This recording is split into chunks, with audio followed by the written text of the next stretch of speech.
So you're saying it's I guess close to kind of a borderline insanity to have this scarcity mind state in an abundant environment. Then yeah. Yeah, I think that's a pretty good definition, and I think people who are in that mode, and I am not immune to it. I've certainly been in that mode myself many, many times in my life, and it feels pretty damn insane. It feels stressful, and then you're going back and forth. You're like manic, and then you're depressed. It's got all of the hallmarks of mental instability. It's got all of the hallmarks of insanity.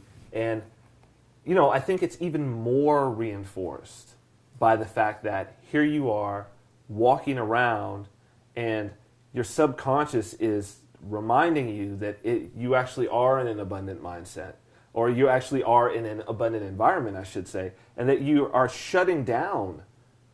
actively shutting down the stimulus that's coming into you and just moving more and more into your own world. If there actually was only one person and you didn't have to shut out anybody else, and there really legitimately was, it would feel a lot less insane.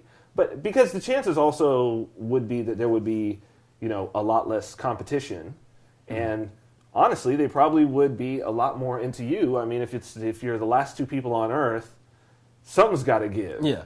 You know what I mean? She has to give up. Right? Something's got to give. But when that's not the reality, and you have to constantly push reality out, and then you're living inside of your own little world, it's gonna create, you know, it's gonna create an approximation of insanity. And I certainly know of people who have, at least for periods of time, been institutionalized because they just fell way too far into it. People who, I mean, we've all heard of people who have tried to hurt themselves or commit suicide or whatever because of like love not being cut an ear off. There you go. So whether or not he was insane before that, this is the type of thing that can absolutely drive somebody insane, and it builds on top of itself until it can get out of control to the person who started in the first place. So my advice on it and my thoughts on it is, why even let yourself get into that mode? You know it can go there. It's a possibility. Why even get into that?